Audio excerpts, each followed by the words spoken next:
ವೆಂಕಟರಾಮ್ರವರ ಸಾರಥ್ಯದಲ್ಲಿ ಮೂಡಿ ಬರೆದಿರುವ punch TV Kannada ನ್ಯೂಸ್ಗೆ ಸ್ವಾಗತ. ಆರಿಕುಂಟೆ ಗ್ರಾಮ ಪಂಚಾಯಿತಿಯಲ್ಲಿ ಸಂವಿಧಾನ ಜಾಥಾ ಕಾರ್ಯಕ್ರಮಕ್ಕೆ ಗ್ರಾಮ ಪಂಚಾಯಿತಿ ಹಾಗೂ ಬ್ಯಾಂಡ್ ಸೆಟ್ ಮೂಲಕ ವಿದ್ಯಾರ್ಥಿಗಳಿಂದ ಅದ್ದೂರಿ ಸ್ವಾಗತ. ಕೋಲಾರ ಜಿಲ್ಲೆ ಶ್ರೀನಿವಾಸಪುರ ತಾಲೂಕು ಆರಿಕುಂಟೆ ಗ್ರಾಮದಲ್ಲಿ ಗ್ರಾಮ ಪಂಚಾಯಿತಿ ನೇತೃತ್ವದಲ್ಲಿ ಸಂವಿಧಾನ ಜಾಥಾ ಕಾರ್ಯಕ್ರಮವನ್ನು ಗ್ರಾಮ ಪಂಚಾಯಿತಿ ಅಧ್ಯಕ್ಷರು, ಸದಸ್ಯರು, ವಿದ್ಯಾರ್ಥಿಗಳು, ಶಿಕ್ಷಕರು, ಸಾರ್ವಜನಿಕರು ಅದ್ದೂರಿಯಾಗಿ ಸ್ವಾಗತಿಸಿದರು. ಸಂವಿಧಾನ ಶಿಲ್ಪಿ ಡಾಕ್ಟರ್ ಬಾಬಾ ಸಾಹೇಬ್ ಅಂಬೇಡ್ಕರ್ ಅವರ ಕುರಿತಾದ ಮಹಾನಾಯಕ ಧಾರಾವಾಹಿ ಹಾಡಿಗೆ ವಿದ್ಯಾರ್ಥಿಗಳು ನೃತ್ಯದೊಂದಿಗೆ ವಿಶೇಷ ಗೌರವ ವಂದನೆ ಸಲ್ಲಿಸಿದ್ದು ಜನಮೆಚ್ಚುಗೆಗೆ ಪಾತ್ರವಾಯಿತು. ರೋಣೂರು ಕ್ರಾಸ್ ವಿಐಪಿ ಶಾಲೆ ಹಾಗೂ ಆರಿಕುಂಟೆ ಸರ್ಕಾರಿ ಪ್ರೌಢಶಾಲೆ ವಿದ್ಯಾರ್ಥಿಗಳಿಂದ ಬ್ಯಾಂಡ್ ಸೆಟ್ ಮೂಲಕ ಸಂವಿಧಾನ ಜಾಗೃತಿ ಜಾಥಾಗೆ ಅದ್ದೂರಿಯಾಗಿ ಸ್ವಾಗತಿಸಿ ಸಂವಿಧಾನ ಶಿಲ್ಪಿ ಬಾಬಾ ಸಾಹೇಬ್ ಅಂಬೇಡ್ಕರ್ ಅವರ ಭಾವಚಿತ್ರಕ್ಕೆ ಗೌರವ ಸಲ್ಲಿಸಲಾಯಿತು.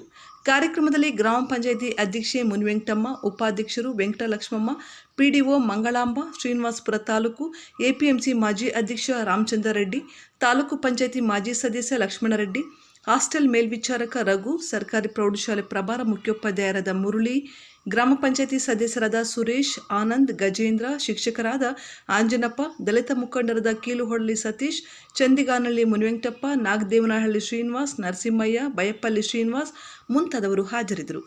ಕಲಾವಿದರಾದ ವೆಂಕಟಚಲಪತಿ, ಮಾರುತಿ, ಹೊದಲಿ ನಾರಾಯಣಸ್ವಾಮಿ, ಬೈರ್ಕೂರು ಅಮರ್, ಬಸಪ್ಪ, ಜ್ಯೋತಿ, ಯಲ್ಲಮ್ಮ, ಕಿತ್ತಂಡೂರು ವೆಂಕಟರಾಮ್, ಗುಜ್ಜಮಾರಂಡಳ್ಳಿ ಜಗದೀಶ್ ತಂಡದಿಂದ ಸಂವಿಧಾನ ಜಾಗೃತಿ ಗೀತೆಗಳನ್ನು ಹಾಡಿದರು.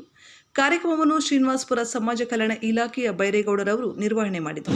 ಇದೇ ದಿವಸ ಜೆ ತಿಮ್ಮಸಂದ್ರ, ರೋಣೂರು ಮುಂತಾದ 6 ಗ್ರಾಮ ಪಂಚಾಯಿತಿಗಳಲ್ಲಿ ಸಂವಿಧಾನ ಜಾಗೃತಿ ಜಾಥಾ ನಡೆಯಿತು. ವರದಿ ಕಿತ್ತಂಡೂರು ವೆಂಕಟರಾಮ್, ಪಂಚ್ ನ್ಯೂಸ್, ಕೋಲಾರ.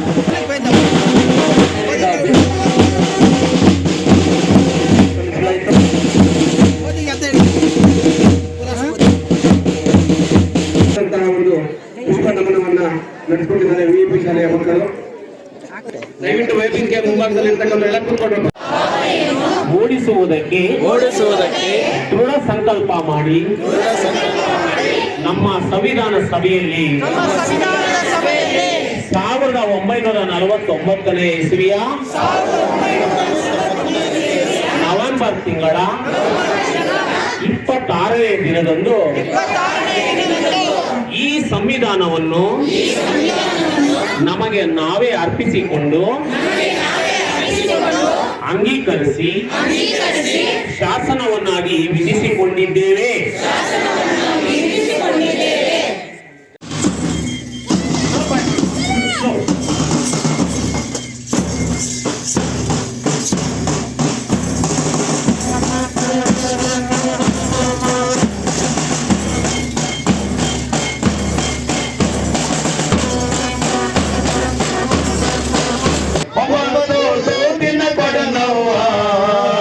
ಚಂದಕ ತಂದೇನಾ ತಂಗಿ ನೀರಿಗೆ ಬಂದೇನಾ, ಚಂದಕ್ಕೆ ತಂದೇನಾ ತಂಗಿ ನೀರಿಗೆ ಬಂದೇನಾ, ಬರಲವ್ವ ಹಳೆಯವನದಾಗ ಅಳಂಗ ಬಾಗಿ ಬರಲವ್ವ, ಚಂದಕ್ಕೆ ತಂದೇನಾ ತಂಗಿ ನೀರಿಗೆ ಬಂದೇನಾ, ಚಂದಕ್ಕೆ ತಂದೇನಾ ತಂಗಿ ನೀರಿಗೆ ಬಂದೇನಾ.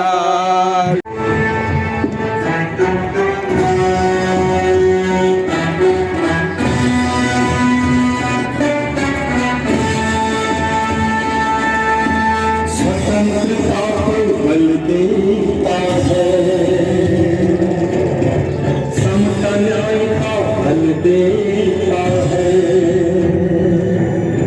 स्वतंत्रता को बल देता है, समता न्याय का बल देता है, जिसकी बदौलत भारत देश को मिला यहाँ सम्मान है, भारत का संविधान है,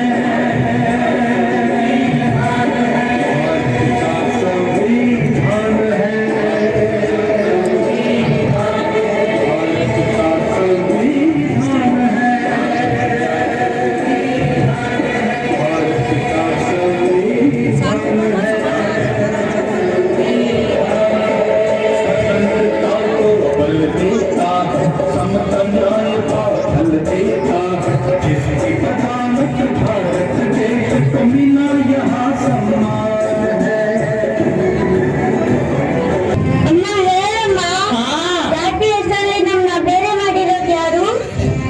ಮುಟ್ಟಿಲ್ಲ.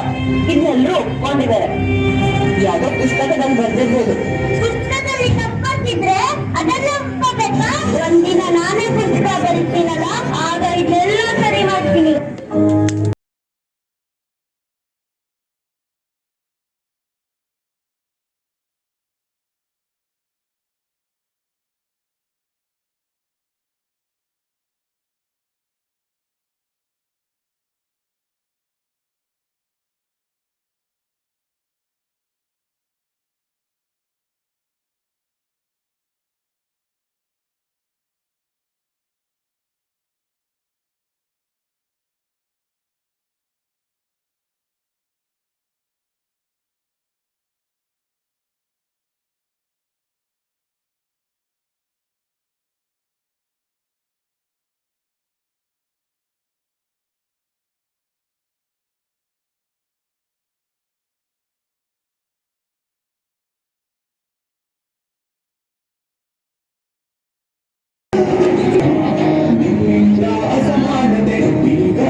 ಭಾರತ ಸಂವಿಧಾನದ ಪ್ರಸ್ತಾವನೆಯಲ್ಲಿ ಭಾರತದ ಜನಗಳಾದ ನಾವು ಭಾರತವನ್ನು ಒಂದು ಸಾರ್ವಭೌಮ, ಸಮಾಜವಾದಿ, ಸರ್ವಧರ್ಮ, ಸಮಭಾವದ ಪ್ರಜಾಸತ್ತಾತ್ಮಕ ಗಣರಾಜ್ಯವನ್ನಾಗಿ ರಚಿಸಲು ಮತ್ತು ಅದರ ಸಮಸ್ತ ನಾಗರಿಕರಿಗೆ ಸಾಮಾಜಿಕ, ಆರ್ಥಿಕ ಮತ್ತು ರಾಜಕೀಯ ನ್ಯಾಯ, ವಿಚಾರ, ಅಭಿವ್ಯಕ್ತಿ, ವಿಶ್ವಾಸ, ಧರ್ಮಶ್ರದ್ಧೆ ಮತ್ತು ಉಪಾಸನೆ ಸ್ವಾತಂತ್ರ್ಯ, ಸ್ಥಾನಮಾನ ಹಾಗೂ ಅವಕಾಶ ಸಮಾನತೆ ದೊರೆಯುವಂತೆ ಮಾಡಲು ಮತ್ತು ವ್ಯಕ್ತಿ ಗೌರವವನ್ನು, ರಾಷ್ಟ್ರದ ಏಕತೆಯನ್ನು ಹಾಗೂ ಅಖಂಡತೆಯನ್ನು ಸುನಿಶ್ಚಿತಗೊಳಿಸಿ ಅವರಲ್ಲಿ ಭ್ರಾತೃಭಾವನೆಯನ್ನು ವೃದ್ಧಿಗೊಳಿಸಲು ಶ್ರದ್ಧಾಪೂರ್ವಕ ಸಂಕಲ್ಪ ಮಾಡಿದವರಾಗಿ ನಮ್ಮ ಸಂವಿಧಾನ ಸಭೆಯಲ್ಲಿ 1949ನೇ ಇಸವಿ ನವೆಂಬರ್ ತಿಂಗಳ 26ನೇ ತಾರೀಕಾದ ಈ ದಿವಸ ಈ ಮೂಲಕ ಈ ಸಂವಿಧಾನವನ್ನು ಅಂಗೀಕರಿಸಿ ಅಧಿನಿಯಮಿಸಿ ಅರ್ಪಿಸಿಕೊಂಡಿದ್ದೇವೆ. ಬಹುಮನೆಯನ್ನ ನೀಡ್ತಾ ಇದ್ದೀವಿ. ದಯವಿಟ್ಟು ಸಮಯದ ಅಭಾವ ಇದೆ. ಸಾಂಸ್ಕೃತಿಕ ಕಾರ್ಯಕ್ರಮಗಳು ತ್ಯಾಗದ ಫಲವಾಗಿ ಅಂಬೇಡ್ಕರ್ ಅವರು ರಚಿತ ಮಾಡಿದಂತಹ ಈ ಸಂವಿಧಾನದ ಫಲವಾಗಿ ಇಲ್ಲಿ ಸಾಮಾನ್ಯ ಜನರು ಅಧಿಕಾರದ ವರ್ಗದಲ್ಲಿ ಕೂತಿದ್ದಾರೆ. ನೀವು ಮನಸ್ಸು ಮಾಡಿದ್ರೆ ಈ ಒಂದು ಕಾರ್ಯಕ್ರಮವನ್ನು ಪ್ರತಿ ವರ್ಷ ಗಣರಾಜ್ಯೋತ್ಸವ ದಿನವನ್ನ ಸಂವಿಧಾನ ದಿನವಾಗಿ ನವೆಂಬರ್ 26 ಮಾಡ್ತೀವಿ. ಸಂವಿಧಾನ ಗಣರಾಜ್ಯೋತ್ಸವ ಇಡೀ ಉತ್ಸವ, ಇಡೀ ದೇಶದ ಆಚರಣೆ ಮಾಡುವ ಉತ್ಸವ 2 ದಿವಸಗಳು ಸಿಗ್ತವೆ ನಮಗೆ. ನವೆಂಬರ್ 26, ಜನವರಿ 26 2 ದಿವಸಗಳನ್ನು ಅತ್ಯದ್ಭುತವಾಗಿ ಬೆಳೆಸಿಕೊಂಡು ಜನರಲ್ಲಿ ಜಾಗೃತಿ ಮೂಡಿಸುವಂತ ಕೆಲಸ ಮಾಡಬಹುದು. ಯಾವಾಗಪ್ಪ ಅಂದ್ರೆ ಆಳುವ ಪ್ರತಿನಿಧಿಗಳು ಮನಸ್ಸು ಮಾಡಿದಾಗ, ಜನಪ್ರತಿನಿಧಿಗಳು ಮನಸ್ಸು ಮಾಡಿದಾಗ, ಜನಪ್ರತಿನಿಧಿಗಳಿಗೆ ಈ ವಿಚಾರ ಇನ್ನು ಗಂಭೀರವಾಗಿಲ್ಲ ಅಂದಾಗ ಜನಸಾಮಾನ್ಯರು ಇದನ್ನ ಗಂಭೀರವಾಗಿ ಪರಿಗಣಿಸಿಲ್ಲ. ಹೀಗೆ ಈ ಒಂದು ಸಂವಿಧಾನದ ಬಗ್ಗೆ ಹೆಚ್ಚಿನ ಹೆಚ್ಚು ಜಾಗೃತಿ ಮೂಡಿಸುವಂತ ಕೆಲಸ ಪ್ರತಿಯೊಂದು ಗ್ರಾಮಗಳಲ್ಲಿ ನಡೆದಿ ಯುವಕ ಸಂಘಗಳು, ಯುವಕ ಮಂಡಳಿಗಳು, ಆ ಯುವಕ ಸಂಘಗಳು, ಯುವಕ ಮಂಡಳಿಗಳ ಮೂಲಕ ಬೇರೆ ಬೇರೆ ಸ್ತ್ರೀಶಕ್ತಿ ಸಂಘಗಳ ಮೂಲಕ ಈ ಒಂದು ಸಂವಿಧಾನ ಅರಿವು ಮೂಡಿಸುವಂತಹ, ಜಾಗೃತಿ ಮೂಡಿಸುವಂತಹ ಕಾರ್ಯ ನಡೆಯಲಿ ಅಂತ ಹೇಳಿ ನಮ್ಮನ್ನೆಲ್ಲ ರಕ್ಷಣೆ ಮಾಡ್ತಾ ಇರ್ತಕ್ಕಂಥ ಕಾನೂನು. 140 ಕೋಟಿ ಭಾರತೀಯರನ್ನ ರಕ್ಷಣೆ ಮಾಡ್ತಾ ಇರ್ತಕ್ಕಂಥ ಕಾನೂನು. 140 ಕೋಟಿ ಭಾರತೀಯರನ್ನೊಳಗೊಂಡ ಭಾರತ ದೇಶವನ್ನ ಪ್ರಗತಿ ಪಥದಲ್ಲಿ ತೆಗೆದುಕೊಂಡು ಹೋಗ್ತಕ್ಕಂಥ ಒಂದು ಪರಮೋಚ್ಚ ಕಾನೂನು. ಇಟ್ಸ್ ಅ ಸುಪ್ರೀಂ ಲಾ. ಇಷ್ಟ ಅರ್ಥ ಮಾಡ್ಕೊಂಡು ಸಾಕ್ತಾವ.